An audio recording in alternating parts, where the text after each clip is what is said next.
I walked through the revolving doors of the Grand Pacific Hotel at 9:58 p.m., already calculating how many more nights I'd need to work before my first paycheck. The lobby looked exactly the same as it had the night before, all polished marble and brass fixtures trying to recreate some fantasy of 1920s elegance. My footsteps bounced across the floor as I made my way to the front desk. Sam stood behind the mahogany counter, his weathered face breaking into what might have been relief when he saw me. He reached into his jacket pocket and pulled out a folded piece of paper, smoothing it against the desktop with his rough hands. "Before I go," he said, sliding the paper across to me, "these are the rules for the night shift. Read them, follow them." I picked up the paper, noticing how worn it looked, like it had been handled dozens of times. Sam's handwriting filled the page in careful block letters. 1. Do not respond to calls from room 2. 2. Stay out of the kitchen after midnight. 3. Avoid the bathrooms. Use the staff restroom only. 4. Never go to the basement alone. 5. Keep the front desk staffed at all times. 6. Leave exactly at 6 a.m. Not before, not after. I looked up at him, waiting for the punchline. Sam's expression stayed completely serious, his gray eyes watching me like he was memorizing my reaction. "Come on," I said, folding the paper. "This is the part where you tell me about the ghost of some dead bride who haunts the honeymoon suite, right? Room 2 doesn't have a ghost." Sam picked up his thermos from behind the desk, screwing the cap on tight. "Just don't answer if someone calls for help from there." I leaned against the counter, grinning. "And the kitchen? What, does the dishwasher come alive and attack people after midnight?" "The kitchen starts to rot." He said it so matter-of-factly that my smile faltered for a second. "Everything in it.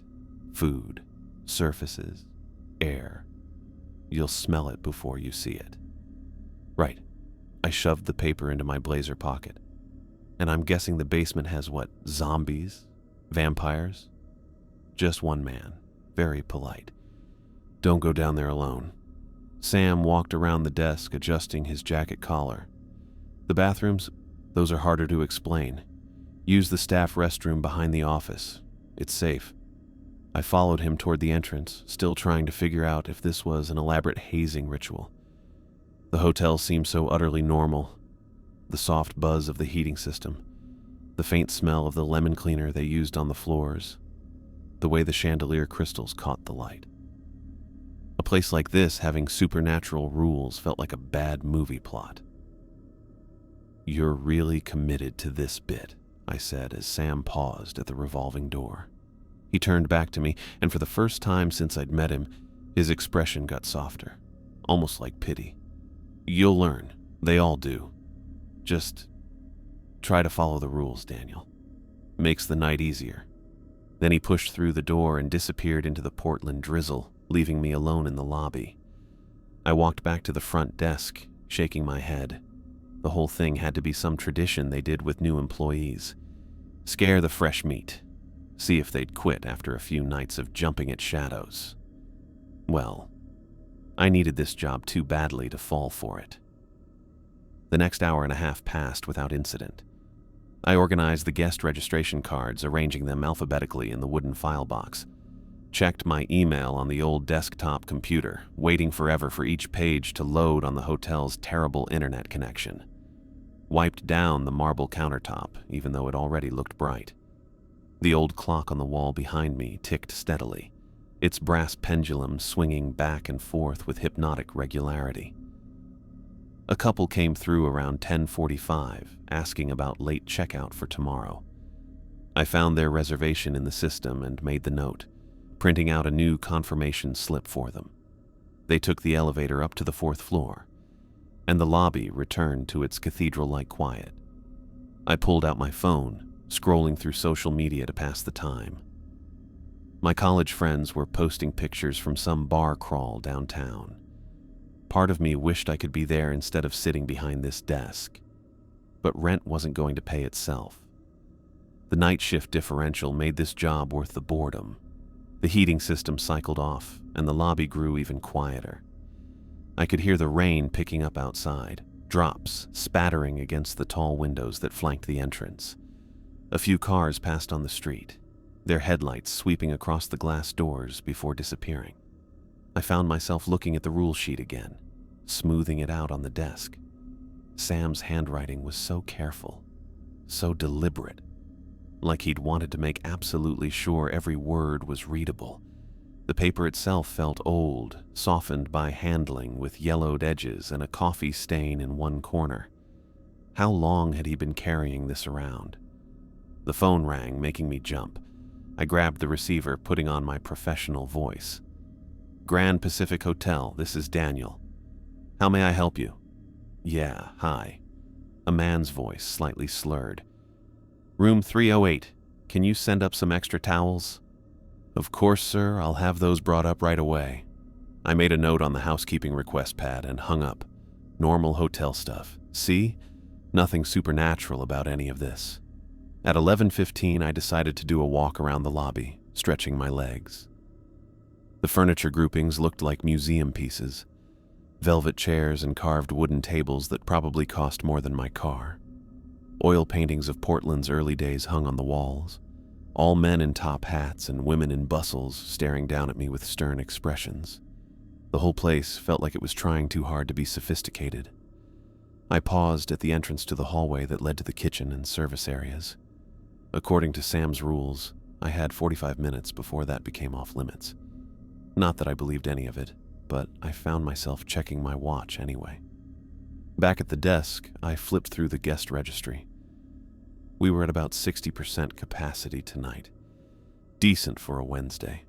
Most of the names looked like business travelers, probably here for conferences or meetings downtown. Room 2 showed as vacant, which seemed odd. You'd think they'd book out the lower floors first for convenience. I was entering the towel request into the computer system when I heard it. Help! Someone please help! The voice came from above, muffled but clear. A woman, from the sound of it, panicked. I looked up at the ceiling, trying to figure out where it was coming from. Please, I need help. Room 2. My hand went automatically to the master keys hanging on the hook beside the computer. Room 2. The first rule on Sam's list. But someone was calling for help. What kind of person would I be if I ignored that? I came around the desk, keys jangling in my hand. The voice called out again, more desperate this time. It was definitely coming from the second floor, from room 2, just like she'd said. Sam's warning repeated in my head as I headed for the staircase. This had to be part of the prank. They probably had some employee up there, waiting to jump out and scare me when I opened the door. Classic hazing stuff. Well, I'd play along, act surprised, and then we could all have a good laugh about it tomorrow. I grabbed the brass rail and started up the carpeted stairs, master keys clutched in my other hand. The voice continued calling, pleading for someone to help, specifically mentioning room 2 over and over. Time to see what this joke was all about. I reached the second floor landing and turned into the hallway, the master keys cold against my palm. The corridor went on longer than I remembered from my orientation tour 3 days ago. Way longer. The burgundy carpet runner looked like it went on forever. Door after door lined up on both sides like some optical illusion. The wall lights were doing this weird, blinking thing. Not quite going out, but dimming and brightening in a slow rhythm that made the shadows move and slide along the walls. I kept walking, counting room numbers as I passed. Room 8, room 6, room 4. Please, someone help me. The woman's voice pulled me forward, louder now that I was on the same floor. It came from the far end of the hallway, exactly where room 2 should be. My footsteps were quiet on the thick carpet, but I could hear my own breathing picking up. The air up here felt heavier than downstairs, like the pressure before a thunderstorm. Room 2's door stood open about 6 inches, just enough to show complete blackness beyond. Not the regular darkness of an unlit room. This was different. Solid black, like someone had painted the air itself. The brass number 2 on the door looked worn and old, nothing like the polished fixtures everywhere else in the hotel. Help me. Please, I'm trapped. The voice came from inside that darkness, but something was wrong with it now. The words sounded hollow, like an echo of an echo, bouncing off surfaces that shouldn't exist. I stopped a few feet from the door, the keys suddenly slick with sweat in my hands. This wasn't right. Even for a prank, this wasn't right. The voice called out again, using the exact same words, the exact same tone. "Help me! Please, I'm trapped!" Like a recording on repeat. I took a step back and the door swung open wider on its own, showing more of that impossible darkness. The temperature dropped so fast I could see my breath. The air turned thick and heavy, pressing against my lungs with each breath. I needed to leave. Every instinct screamed at me to turn around and run back downstairs, but my feet wouldn't move. They stayed stuck on that burgundy carpet like someone had nailed them down. "Come in," the voice said, different now, not pleading anymore. Inviting. "Come help me." My right foot slid forward an inch, then another. I wasn't moving it. Something was pulling me. An invisible force wrapped around my chest and tugged, gentle but firm. My left foot followed, and suddenly I was through the doorway.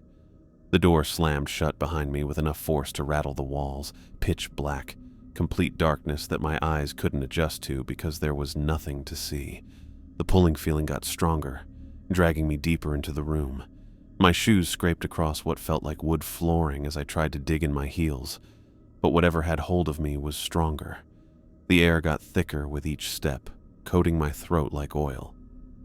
I couldn't tell if the room was 10 feet deep or 100. There were no walls, no furniture, no windows, just endless black space and that constant pull toward something I couldn't see but could feel waiting for me. I threw my weight backward, fighting against the invisible grip. The keys flew out of my hand and clattered somewhere in the darkness. My fingers found the rough texture of wallpaper and I clawed at it, trying to hold on. The pulling stopped for a second, like whatever had me was surprised by the resistance. That second was all I needed. I spun around, hands frantically searching for the door. My palm hit the cold metal of the handle and I yanked with everything I had. The door flew open and I tumbled out into the hallway, landing hard on my hands and knees. Normal light, normal air, normal everything. I got to my feet and looked back at room 2. The door hung open, showing an ordinary hotel room. Queen bed with white linens, dark wood furniture, heavy curtains drawn over the window. A perfectly normal, perfectly empty room. The voice was gone. I ran. Not walked, not hurried. Ran. My feet pounded down the hallway past all those doors that seemed to watch me go. I took the stairs 3 at a time, one hand gripping the brass rail, and didn't stop until I was behind the front desk again. My hands shook as I pulled Sam's list from my blazer pocket. The paper was damp with sweat from being crushed in my fist, but the words were still clear. Do not respond to calls from room 2. Not a prank. Not hazing. Not a joke. I smoothed the paper out on the desk, reading through all 6 rules again. Each one took on new weight now. Stay out of the kitchen after midnight. What would happen there? Never go to the basement alone. Who or what lived down there? The rules weren't suggestions or traditions. They were warnings. Sam had tried to tell me. Straight-faced, no dramatics, just matter-of-fact truth. And I'd stood there grinning like an idiot, making jokes about ghosts and zombies while he was trying to keep me safe. I looked up at the ceiling, half expecting to hear that voice calling again. Nothing. Just the steady tick of the clock and the rain still pattering against the windows. The lobby felt different now, though. Less like a museum and more like a container. Something designed to hold things in.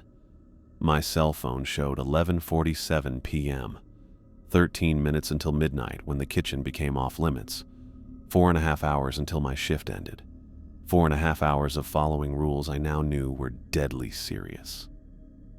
I folded Sam's list carefully and put it back in my pocket, keeping it close. Then I planted myself in the desk chair and didn't move. The computer screen glowed with the hotel management software showing room 2 as vacant. It had probably shown as vacant all along. Whatever was in that room, it wasn't a guest. I kept checking my watch every few minutes.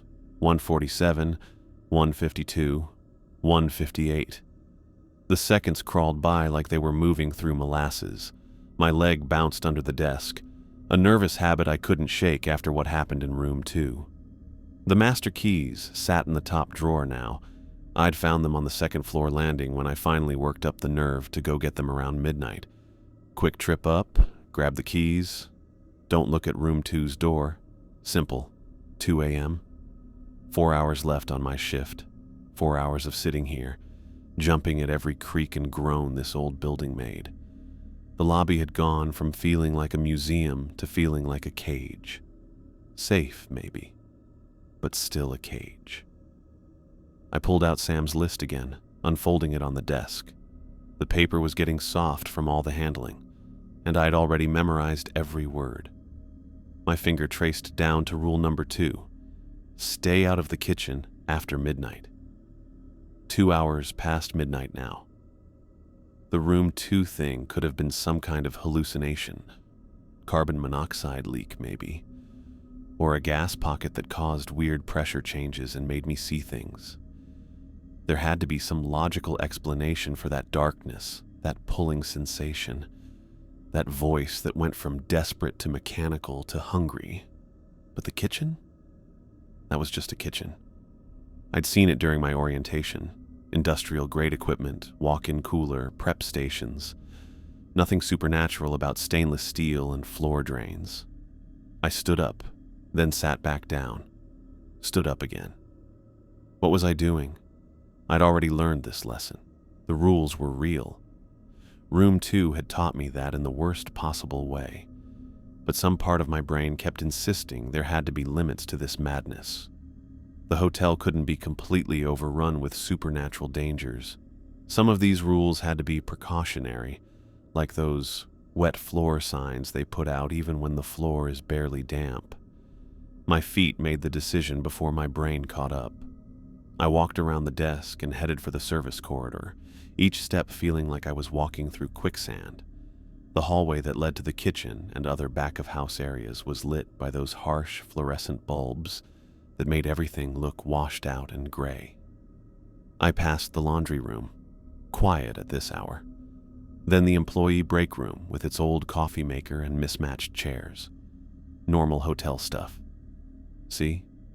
Just a regular hotel with regular rooms and regular equipment. The kitchen doors came into view at the end of the corridor. Those industrial swinging doors with the little circular windows. I could see the shine of stainless steel through the glass, fluorescent lights making everything sparkle like it had just been polished. I pressed my face against the window. The kitchen looked exactly like it had during my tour.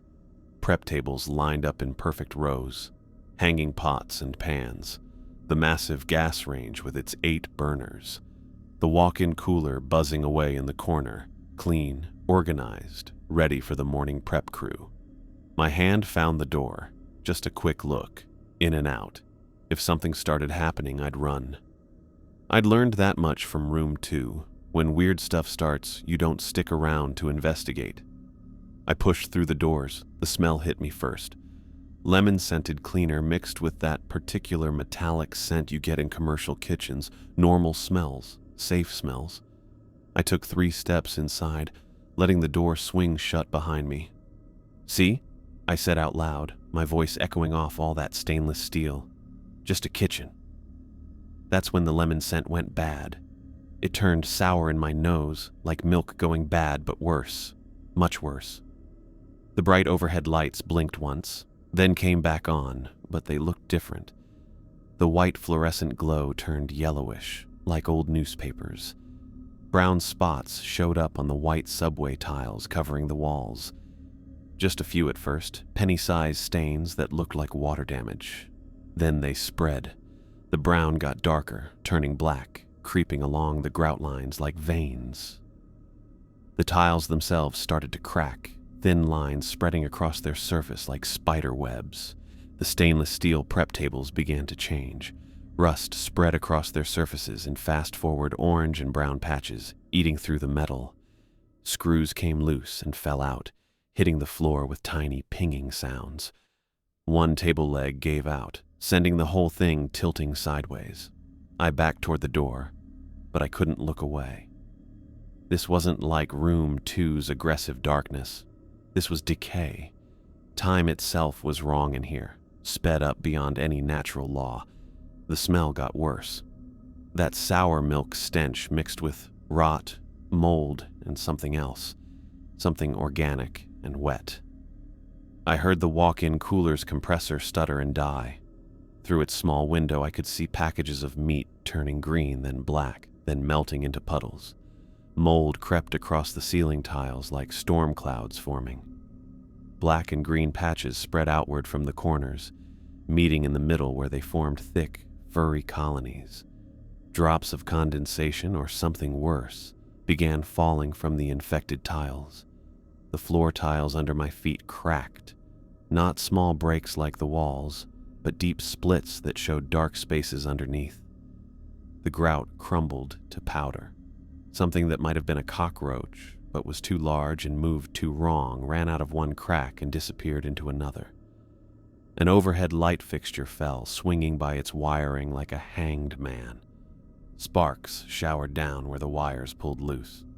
Another light died completely, then another, darkness eating away at the edges of the room.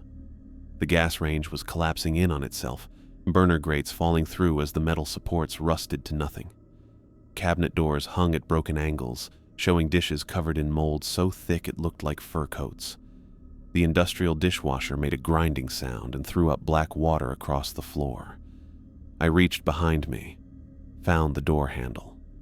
The metal was cold and rough with rust that hadn't been there 60 seconds ago. I pushed through the doors and stumbled into the corridor, landing hard on my knees. Clean air, normal light. My lungs burned as I sucked in breath after breath, trying to clear that rotten taste from my throat. I turned back to look through the circular window. The kitchen was bright under fluorescent lights. Stainless steel surfaces reflected like mirrors. White tiles stood perfect and uncracked. The walk-in cooler made its steady rhythm. Everything exactly as it had been before I went in. My hands shook as I pushed myself to my feet. 2 rules tested. 2 rules that turned out to be deadly serious. Sam hadn't been making things up or trying to scare me. He'd been trying to keep me alive. I made it back to the front desk on unsteady legs, holding onto the walls for support. The lobby felt like a safe place now, with its antique furniture and crystal chandelier. Safe ground, neutral territory. As long as I stayed here, followed the rules, I might actually survive until 6 a.m. The computer screen had gone to sleep, showing that corporate screensaver with the hotel's logo bouncing around. I moved the mouse and checked the time. 2:09 a.m. 9 minutes. That's all the time that had passed. It felt like I'd been in that kitchen for an hour, watching it rot away like time-lapse footage of decay. I pulled out Sam's list one more time, but now I read it differently. Not as suggestions or warnings, but as commandments. Absolute laws that kept the night workers from becoming victims of whatever lived in this building. 4 more rules. 4 more ways to die if I was stupid enough to test them. I folded the paper carefully and put it back in my pocket. Then I sat down, planted my feet firmly on the floor, and decided that the front desk was going to be my entire world for the next 4 hours. The antique clock ticked away behind me, counting down the seconds until dawn. Each tick sounded like a heartbeat, or maybe that was just my own pulse still racing from what I'd seen in the kitchen. Hard to tell anymore. Hard to tell what was real and what was the hotel playing tricks. One thing I knew for certain, I was done testing rules. The clock behind me ticked past 3:30 a.m. My eyes burned from staring at the computer screen, scrolling through old hotel records to keep myself awake. 2.5 hours left. 2.5 hours of sitting in this chair, doing absolutely nothing except existing at the front desk. I'd kept my promise to myself for the past hour and a half. Hadn't moved except to use the staff restroom twice and refill my water bottle from the cooler behind the desk. The hotel had stayed quiet. No phantom voices, no impossible darkness, no accelerated decay. Just me, the ticking clock, and the occasional car passing by outside. My legs started bouncing again. The caffeine from the break room's old coffee maker had worn off an hour ago, leaving me in that weird state between exhausted and wired. Every few minutes I'd pull out Sam's list, read through the rules again, then fold it back up, like touching a talisman. That's when I heard the footsteps. They came from below, somewhere in the basement level, slow, measured steps that bounced up through the floor. Not the random creaking of an old building, these had rhythm. Purpose. Someone was walking around down there. I leaned back in my chair, listening. The basement was supposed to be empty at night. Just storage rooms, the furnace, electrical panels, old furniture they didn't use anymore. During my orientation, they'd shown me the door but hadn't taken me down. Nothing you'll need down there during night shift, the day manager had said. The footsteps continued. 10 steps one direction. Pause. 10 steps back. Never go to the basement alone. Sam's 4th rule. But I wasn't planning to go down there. I was just listening. Nothing wrong with listening from up here, safe behind my desk. The pacing stopped, then started again, but different this time. The footsteps were moving toward the staircase, getting louder, clearer. My hand moved to the phone. I could call. Who? The police? Hi, there's someone walking in our basement, which according to my coworker contains a dangerous supernatural entity. Please send backup. Yeah, that would go over well. The footsteps stopped at what must have been the bottom of the stairs. Then nothing. Complete silence except for that clock and my own breathing. I waited. 5 minutes. 10. Maybe it was just the building settling. Old structures made all sorts of noises, especially at night when everything else got quiet. Pipes expanding and contracting, wood beams moving. Totally normal explanations that didn't involve. 3 knocks bounced up from below, deliberate, evenly spaced. Knock, knock, knock. Like someone politely requesting entry. I stood up without meaning to, my body responding before my brain could stop it. This was different from the voice in room 2 or the decay in the kitchen. This felt calculated, like something down there knew exactly what it was doing. The basement door was around the corner from the front desk, in a small alcove near the back offices. I'd passed it a dozen times tonight without really noticing. Just another door with another brass nameplate. Basement. Authorized personnel only. I found myself standing in front of it, staring at the old-fashioned keyhole lock. The master keys were back in the desk drawer. I could grab them, unlock this door, take a quick look. No. Absolutely not. I'd learned this lesson twice already. 3 more knocks, louder this time. The door actually vibrated with the impact. Maintenance, I said out loud, testing the word. Someone from maintenance got locked down there, that's all. Even as I said it, I knew it was ridiculous. Maintenance staff didn't work at 3:30 a.m., and they definitely didn't knock on doors from the wrong side with that kind of measured precision. But what if someone really was trapped? What if a day shift employee had gotten locked in by accident and had been down there for hours? The guilt of leaving someone in danger would eat at me. I'd already ignored one cry for help tonight. Granted, that had been the right call, but this felt different. I went back to the desk and grabbed the master keys, just to have them, just in case. When I returned to the basement door, the knocking had stopped. The silence felt worse somehow, expectant. I pressed my ear against the door and heard nothing but my own pulse. My hand was on the doorknob before I realized I'd made the decision. The same stupid curiosity that had driven me to room 2 and the kitchen. The same need to see for myself, to prove I made it back to the front desk on legs that felt like water. 4 a.m. The brass clock confirmed it, each tick landing like a hammer blow in my skull. 30 minutes. That's how long I'd been away from my post, and the hotel had noticed. The elevator doors were having a conversation without any passengers. Open, close, open, close. The bell rang each time, a cheerful sound that felt wrong at this hour. On the security monitor showing the third floor, I watched lights turn on in 3:14, then 3:16, then 3:18. A chain reaction moving down the empty hallway like dominoes.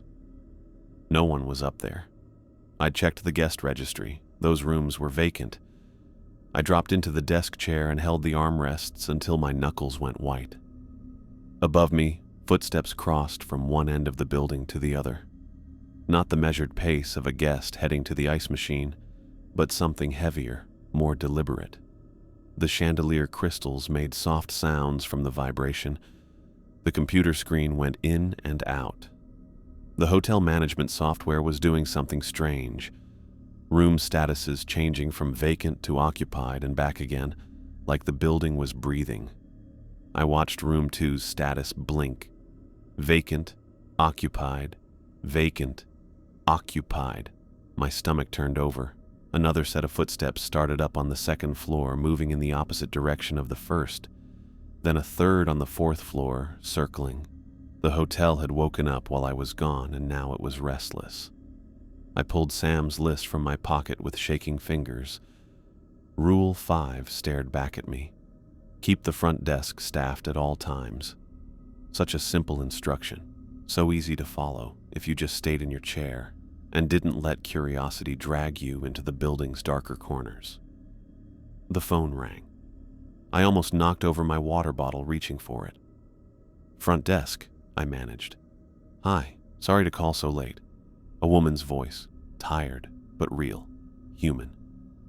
I'm in 410, and my neighbor's TV is really loud. Could someone... I'll make a note for security, I said, even though we didn't have security on the night shift. Just me. They'll address it first thing. Thanks, she hung up. I wrote the complaint on the pad next to the phone, my handwriting shaky but readable. Normal hotel business, see? Some things were still normal.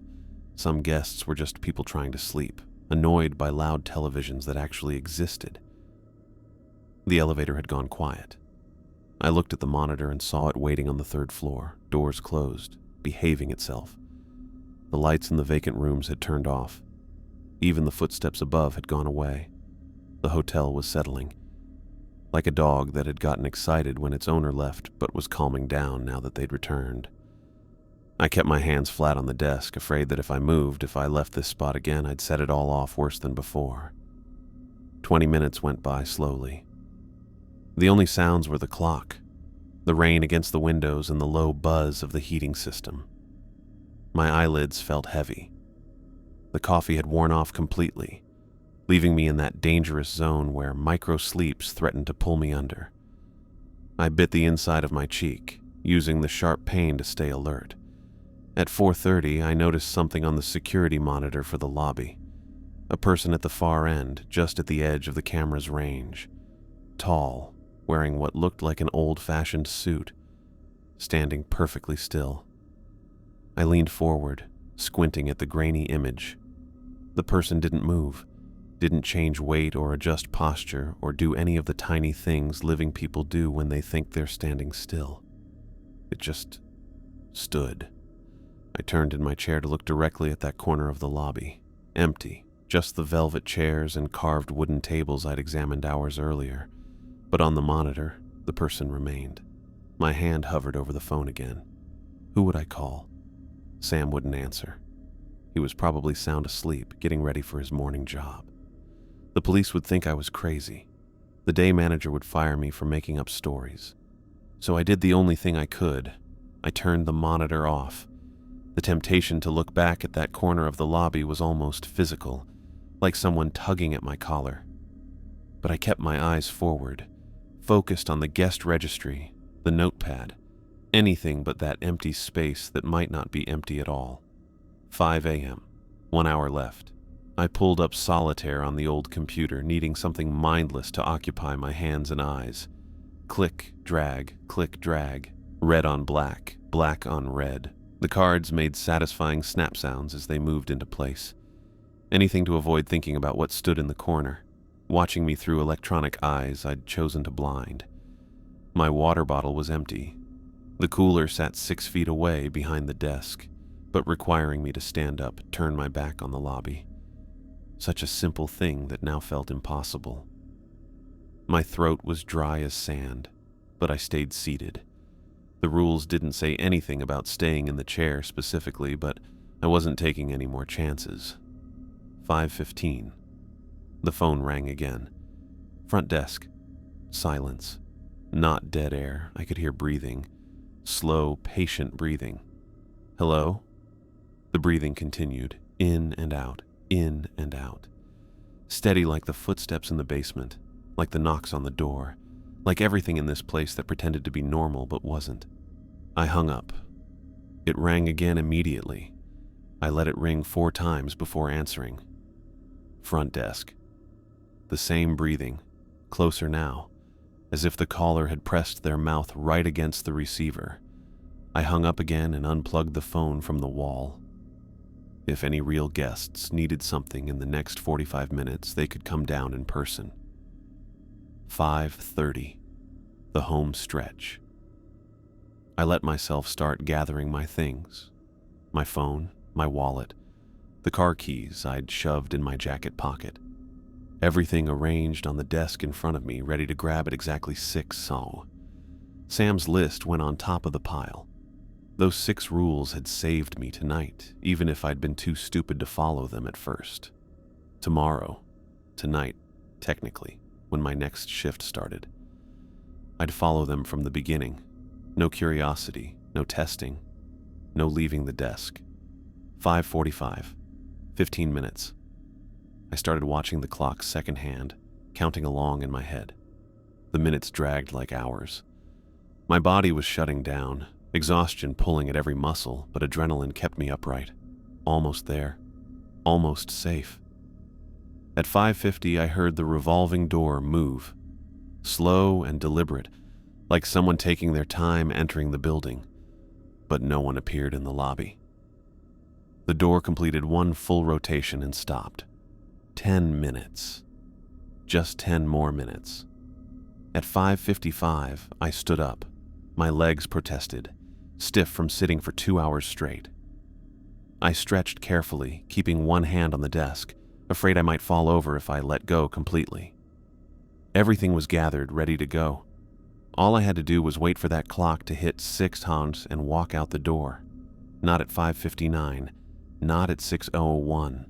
Exactly at 6 quads, just like Sam had written. I watched the minute hand crawl toward 12. The second hand swept around once, twice, 3 times. Each tick bounced around in the empty lobby. Almost there. Almost. The lights went out. All of them. The chandelier, the wall sconces, the overheads behind the desk. The computer monitor died with a small pop. Even the exit signs went dark, leaving me in complete blackness. My hand tightened on the desk edge. This was it. Whatever happened if you tried to leave early, this was the warning. The hotel's way of saying not yet. I stood frozen in the darkness, counting seconds in my head. How long until 6 miles? 30 seconds? 20? The clock was invisible now, its ticking swallowed by the heavy silence. Then, just as suddenly as they'd gone out, the lights came back on. The computer buzzed to life. The chandelier crystals caught the light and scattered rainbow patterns across the walls. The clock showed 5:59 and 50 seconds. 51, 52, 53. I grabbed my things, shoving them into my pockets.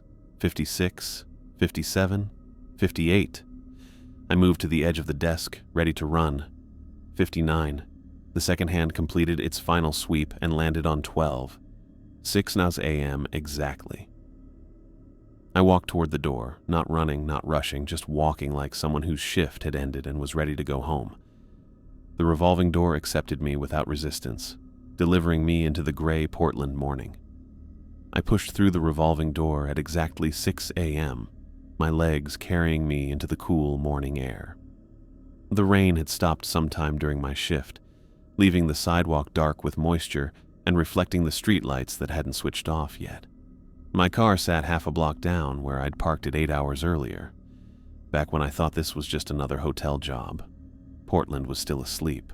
A few delivery trucks rumbled past on their early routes, but otherwise the streets belonged to me and the pigeons pecking at yesterday's food cart crumbs. The Willamette River stretched out several blocks east, and I could make out the first hints of dawn touching the water, turning it from black to deep gray. My keys jingled too loud in the quiet as I dug them from my jacket pocket. Everything felt too loud after the muffled wrongness of the hotel. Even my footsteps on the wet pavement seemed to repeat between the buildings. I kept walking, not rushing but not dawdling either. Something about leaving at exactly the right time made me want to follow through completely. Get to my car, get in, get gone. The list crinkled in my pocket as I moved. 6 rules on aged paper that had saved me from what? My mind kept trying to rationalize what I'd experienced. Hallucinations brought on by carbon monoxide exposure, exhaustion playing tricks, some elaborate hazing ritual with hidden speakers and projectors. But my body remembered the truth. The pull of room 2, the suffocating rot of the kitchen, the perfect politeness of the thing in the basement as it reached for my face. "Morning, Daniel." I jumped and spun around. Sam walked toward me from the opposite direction, lunch bag in one hand, travel mug in the other. His face showed that same steady calm I'd seen last night, like a man heading in for another day at the office. Which, for him, I guess it was. "You made it through," he said, stopping beside me on the sidewalk. Not a question. Just an observation, the way you'd note that someone had finished filing reports or restocking shelves. "Yeah." The word came out rough. I cleared my throat. "Yeah, I did." Sam nodded and took a sip from his mug. Steam rose between us in the cool air. "Gets easier," he said. "The job, I mean, once you know the rules." I almost laughed. Easier. Sure. Once you accepted that your workplace violated several laws of physics and probably some of biology, too. Once you got comfortable with voices calling from empty rooms and kitchens that aged decades in minutes. Once you learned to sit still for hours rather than risk waking up whatever lived in the building's bones. "How long have you been doing this?" I asked. 4 years next month. He adjusted his lunch bag, switching it to his other hand. "Good benefits. Retirement matching. And the pay." He shrugged. "Well, you know about the pay." I did. Time and a half for overnight work, plus hazard pay that they'd vaguely explained as compensation for working alone. Enough to cover my rent, my loans, and still have something left over. Enough to make me consider coming back tonight no matter what happened. Does it ever explain itself? I wasn't sure how else to phrase it. The hotel. What it wants. Why it has these rules. Sam's expression changed slightly, the first crack I'd seen in his practical attitude. "No," he said after a moment. "It just is, like weather. You don't ask why it rains, you just carry an umbrella." Except weather didn't try to drag you into impossible voids, or trap you in basements with things that wore human faces wrong. But I understood what he meant. The hotel operated on its own logic, and questioning that logic was as useful as arguing with gravity. "The list helps," Sam continued. "Follow the rules, finish your shift, go home. That's all there is to it." A bus rumbled past, picking up early commuters at the stop across the street. Normal people heading to normal jobs where the biggest danger was paper cuts or boring meetings. Part of me envied them. Most of me was figuring out how many more nights I'd need to work before I could pay off my credit card. "I should get in there," Sam said, glancing at his watch. "Day shift starts in 10 minutes. Different rules for days? Different rules." He didn't elaborate. "You coming back tonight?" The question hung between us. I could say no. Walk away right now. Find something else. Retail. Food service. One of those gig economy jobs that barely covered gas money. Go back to choosing between groceries and electricity bills. Or I could return to the Grand Pacific at 10 p.m., armed with Sam's list and hard-won knowledge about what not to do. "Yeah," I heard myself say. "I'll be back." Sam smiled, A real smile this time, not just polite workplace friendliness. Good. Gets lonely doing this job when people keep quitting after one night. He raised his mug in a small salute. See you at shift change. He went toward the hotel, and I continued to my car. The key stuck in the lock like it always did, requiring me to jiggle it just right. Normal problems.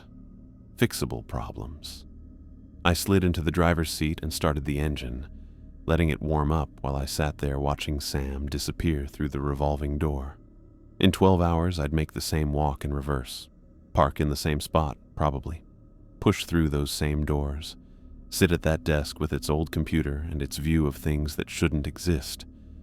The thought made my hands tighten on the steering wheel, but underneath the fear was something else. Not excitement. I wasn't that far gone. Maybe determination, or just the stubborn refusal to let a building beat me. I pulled out into the empty street and went home. The city was waking up around me, delivery trucks giving way to commuter traffic, coffee shops flipping their signs to open. By the time I reached my apartment, full daylight had arrived, making the night's events feel distant and unreal, like trying to remember a dream after waking. But the list in my pocket was real. The ache in my legs from running was real. And in 12 hours, I'd walk back into that hotel for another 8 hours of following rules that kept me safe from things I didn't understand. I parked outside my building and sat for another moment, engine ticking as it cooled. Through my windshield, I watched normal people living normal lives, walking dogs, checking mail, going out for morning runs, none of them knowing about the building downtown where darkness had weight and kitchens could rot while you watched. The job paid well, the benefits were excellent, and as long as I followed the rules, I'd survive each shift. That had to be enough.